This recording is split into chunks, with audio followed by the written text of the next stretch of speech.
The authorities say that if we don't solve the debt ceiling crisis, the US will go into default by June 1st. In this episode, we'll talk about what the debt ceiling is, if you should be worried about it, and what we think is likely to happen. Hi, I'm Bridget Sullivan, Mermel, and I've got a fee-only financial planning practice in Chicago, Illinois. And I'm John Scherer. I have a fee-only financial planning practice in Middleton, Wisconsin. Today, we're coming to you live from Tucson, Arizona, from the ACP Advanced Planners Retreat. And with us today is our special guest, fellow ACP member, Ken Robinson. Ken, thanks so much for being on the show. Thanks so much for inviting me. Glad to be here. Great, friend of the show. Okay, so let's talk a little bit about the debt ceiling. First of all, the debt ceiling has been raised 78 times since 1960. So that means that it's happened over once a year. So the debt ceiling needing to be raised is not unusual. It has, in the last 13 times it's been raised, it's become a big political football theater. But I want to talk about exactly what the debt ceiling is and what the difference between the debt ceiling is and the government shutdown, which was coordinated with the debt ceiling before. So the debt ceiling, the US government has a budget and it's pretty complicated, and they pass the budget and that says, okay, you can spend. Different arm says, okay, we're going to spend, we're going to get money in and we're going to put money out. If we're not getting enough money in, we borrow, right? And so we have been running a deficit almost every year since I've been alive, but definitely, I don't think there's been a non-deficit year since 2003. So we generally are running a deficit and need to borrow. So that means that every year, when they need it, the Congress passes a bill saying, okay, you can borrow some more to pay for the things that we're obligated to pay for.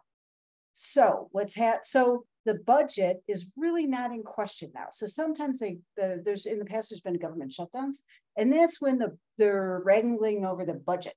Okay, the government shutdown is saying we don't have enough money to pay what the budget is, and so they're projecting that they've been taking extraordinary measures to try to bridge the gap, but they're saying that about by June 1st, those extraordinary measures are going to run out, and if we don't do something, we will default. Now, let's all talk about default. Default would be bad. Yeah. Right? Is that a technical term? That's the technical financial planning term. Yeah. Default would be bad. So yeah, what does default mean? Right? What exactly default, it's just like if you're not paying any bills, you're saying, okay, I can't pay my bills. I'm not paying my bills. And so if you don't pay your mortgage, guess what? Things happen pretty quickly. Like, many bills, it happens fast if you stop paying. So what would happen if we default is it probably spin the entire globe into a financial crisis and a recession. And the dimensions of which nobody really knows. The US has never defaulted on its obligations before. And a lot of the world's economy relies on the ability of the US to pay its bills. And the stability of it, the fact that we keep paying our bills. So if we did default, it would probably, for sure, change the interest rate situation. And it would probably take pretty long years for it to work through, for people to start trusting the government that they're going to pay again. It's still generally regarded, US obligations are still generally regarded as among the safest debt instruments you can own, FDIC insured or full faith and credit of the US government. And if something we've come to rely on is so reliable, if a payment gets missed, that's going to be a pretty big deal. What are the exact results of it going to be? I don't think anybody knows. So what do we do about this as we think about this? So I love the background on, what is the debt ceiling and how does it interact with the budget, and so, okay, so I'm sitting here thinking that's all really good, but now I like the action side of things, right? What are we doing? And I'm just curious for you guys, what are you telling clients, right? We're coming up and we have just a few weeks here until June 1st. It seems like there maybe are getting some action taken care of.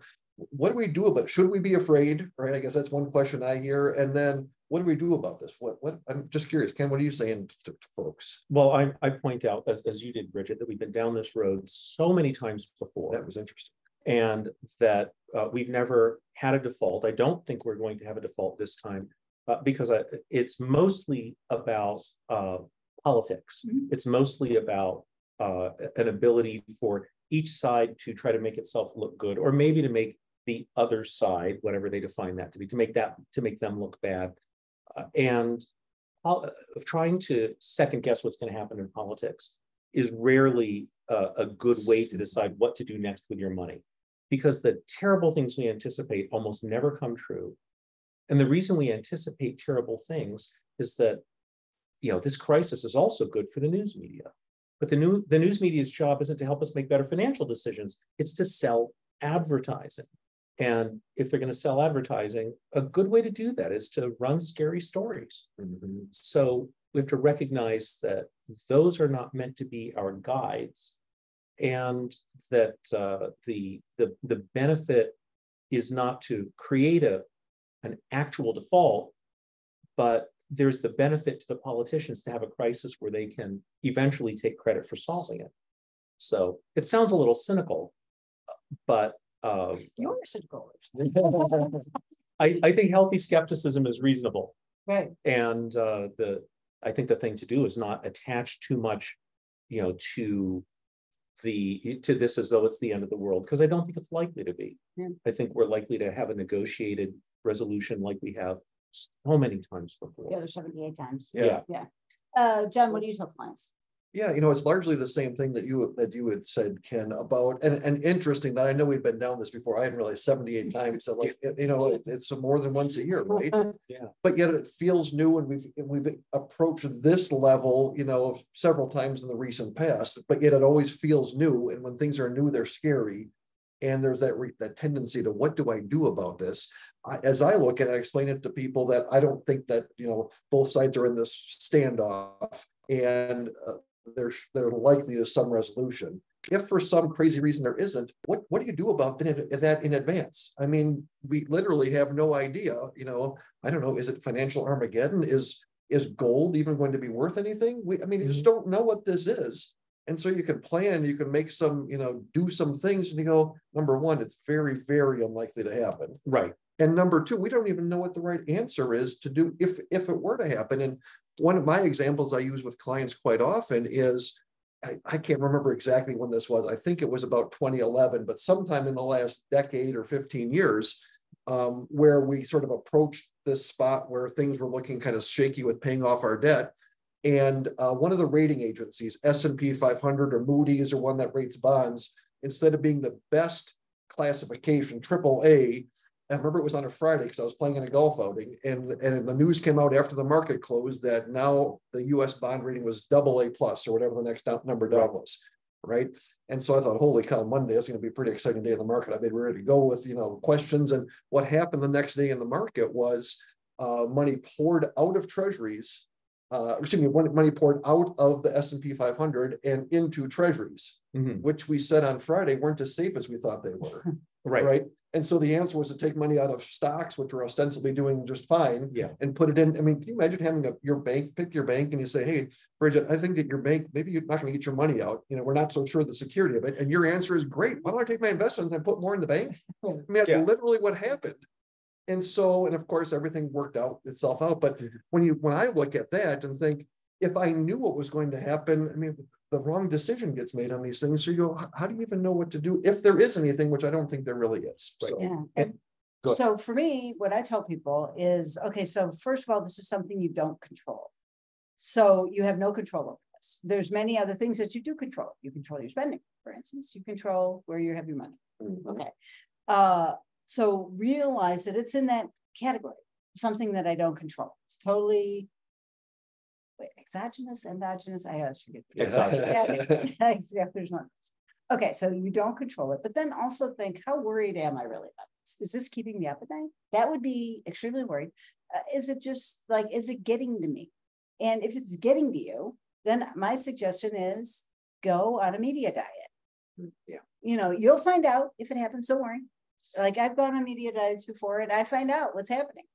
And so because you're taking on extra stress that you don't need to have if it's bothering you this much. You will find out, believe me, if it happens. So with that, let's wrap it up. We're at the ACP conference. We're all members of ACP, or the Alliance of Comprehensive Planners. It's a non-for-profit group. We all operate and kind of think in the same way with a similar philosophy. I'm in Chicago. I'm Bridget Sullivan Mermel. And I'm John Scherer. I'm from Middleton, Wisconsin. And our guest today is Ken Robinson from Cleveland, Ohio. Ken, if people are interested in getting a hold of you and your firm, why don't you tell our viewers how to get in touch with you? My firm's Practical Financial Planning. You can find me online at p-f-p.com. Thanks for watching.